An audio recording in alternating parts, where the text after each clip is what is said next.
when you can easily just go, shut up, everybody. This is what we're going to do. And, because you can't, because that's we'll do nothing. We'll do nothing about it. Well, I disagree. That's when you actually go and tell the people what you're about to do. If you tell somebody, hey, I'm going to blow your head off, they might move, or they might try to punch you in the face. They might try to take the gun. The zillions of people in China don't do nothing about their awful now conditions. They don't. They just live it. They tell them, hey, don't have more than one baby, and they go, okay. And if you do, not only are we going to fine you, but we're going to put you in some prison and sell your organs and don't even hide it. Well, have you seen? Well, first of all, a big reason, and they're the model, by the way. They were let into NATO right after 9/11. We gave them the Olympics. That's the model state. That's what's very scary. The police are the military there. You're guilty until proven innocent. I don't know if you've seen Walmart, the high cost of low prices, but I mean, oh my God. I mean, you literally have a family living in what should be a dorm room for maybe 2 people, family of 6 in there, and they're still having to pay $76 a month to live there, and they're making something like $140 a month, and if they don't want to live there, they still have to pay an even higher fee. It's absolutely ludicrous, and it's obviously a system of control. But here are the other 2 things that I think you're missing. Government organizations. When you build an organization up, such as, the China military, the people have no way to stop that. I mean, look what happened in Tiananmen Square. Those people were run over, they were shot. They don't have the force. They were disarmed by Mao.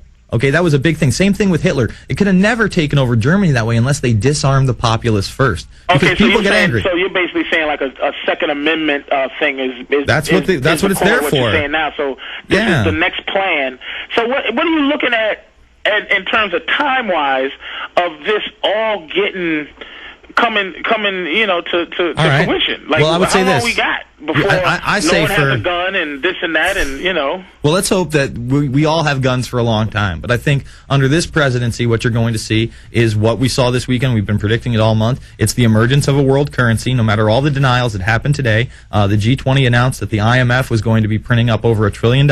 This is new money. This is a global super currency. This is a consolidation of power yet again. This is the IMF, the SEC, and the Federal Reserve becoming one entity under global government. In other words, giving more power to the United Nations as a world body. And then they all signed this big environmental protocol as well. So now CO2 becomes a viable way to trade credit systems. That's the whole Gore scam. We're the ones polluting the earth. I don't know if you've ever seen the Great Global Warming Swindle, but yes, climate change is real. Unfortunately, it's not us.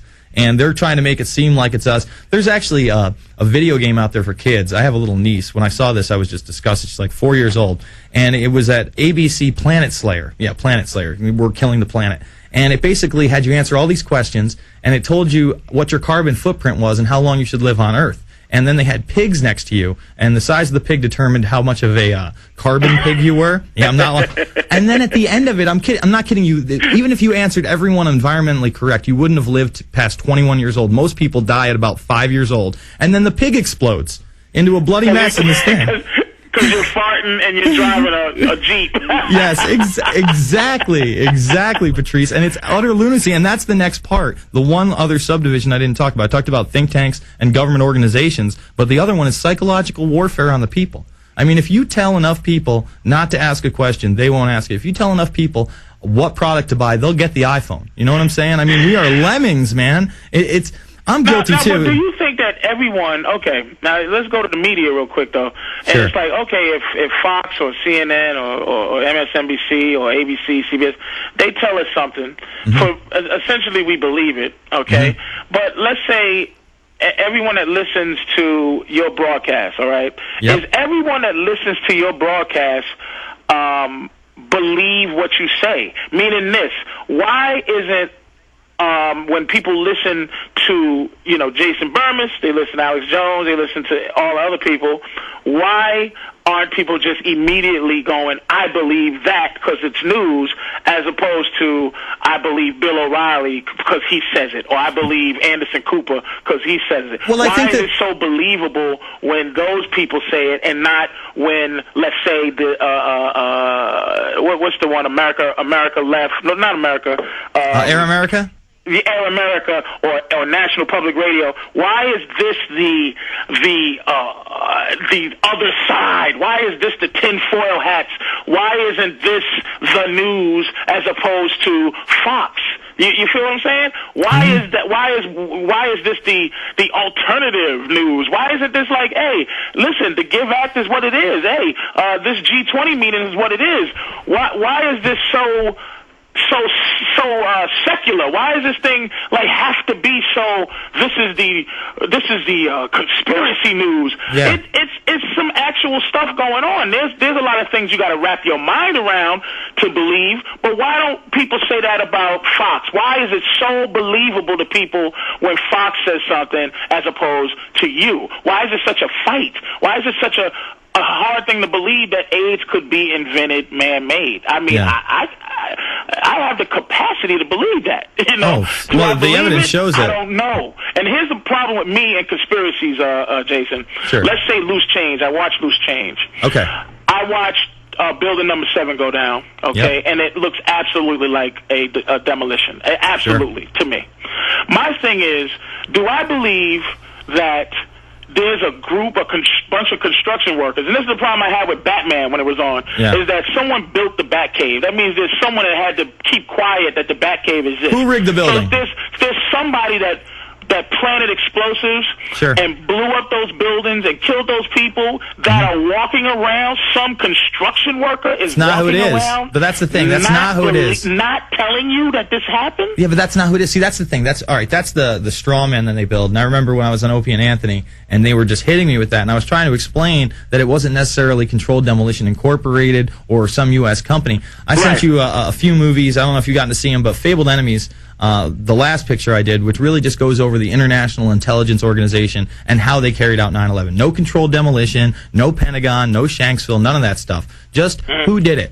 And one of the things that isn't really brought to light is that there was a huge Israeli spy ring in this country. Now, Israel is just another proxy nation. It's just another part of this global international crime cartel, right? But they do carry out some of the strong-arm things. I mean, you look at Gladio, they were the ones setting off bombs in mosques and blaming on other people. They'll do things like that. They have done things like that.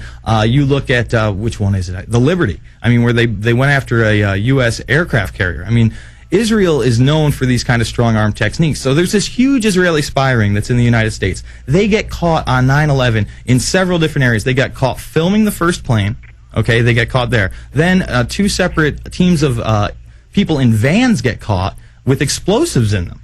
Okay, and then you go into the paper and you find out that a bunch of them failed polygraph tests about what they did on 9/11, whether they had prior knowledge, they had connections to the hijackers, all these separate things. And then you find out a bunch of the hijackers were trained at U.S. bases, lived with FBI informants, had the CIA called on them, and nothing was done. So you're not really talking. Now that's mind blowing stuff, right? How and all of it's mainstream media, everything. But I mean, it's all mainstream media. How is it that people don't get it when I say it, that they'll believe it? Like what you just I'll tell you why. I'll tell you why. If there's absolute irrefutable evidence that these things happened, how can the people just go, whatever? Because they don't listen to it. You know, it seems just amazing to me. You know what I mean? That people just go, whatever. Yeah. But most people don't want to. All right, first of all, most people don't want to be involved in politics at all. They think it's a pariah, it's a leper. They just want to be able to watch, football, their favorite television show, The Simpsons, myself included. I love that show, and just go on with their life, right? So the thing is that they'll believe the mainstream talking head because he's on the same network as all that stuff. I'm not. You know what I mean? Fair enough. They're already very susceptible to that information because they're already on their favorite network. Now, the way I am able to get around it is if I can get their attention for 90 minutes to 2 hours on a movie that has, my own interviews and take on it with a bunch of mainstream news clips. That's why Loose Change was such a success, because it made people think the unthinkable in less than 2 hours. You know what I mean? And people weren't going into that movie thinking, I think 9/11's an inside job. I mean, I didn't believe it. I mean, this was very tough for me. I'm from New York. I bought into the official version. It wasn't until about 6 months after that I really started to question things, and the more I found, the sicker I got. I don't want to believe this stuff, but it's right in your face. It's right out there, and it's like somebody has to speak up. So until we get over this, thing with celebrity, and we're totally obsessed with celebrity in this country. I mean, let's be honest. I mean that's why sometimes you have a career. I mean, you do that Web Junk 2.0. It's a fun show, but it's mindless. Yeah, you know what I mean? I'm just a little old comic. Well, not little old, but I'm just trying to be funny. And again, I have this side of me where it's a lot of this really it's mind blowing stuff. But I also have the thing where I gotta make some people laugh, and ultimately you gotta go, man. You gotta be independently wealthy to take on this thing. You gotta be in terms of you gotta have some money, because you can't really have a career in this game, in the game I'm in, if you're going around basically saying what you're saying right now. Yeah, no, absolutely. The truth is, there are some people who are going to be doing some dirty things to the world, and I don't understand why it's such a conspiracy atmosphere to some of the things that are being said. You don't have to agree with all of the things, but let's be honest. My thing, like about World War I, World War II, 9/11, and the Vietnam War. Let's not say, okay, I won't even say America did all the things that led up to that, the Lusitania, Pearl Harbor.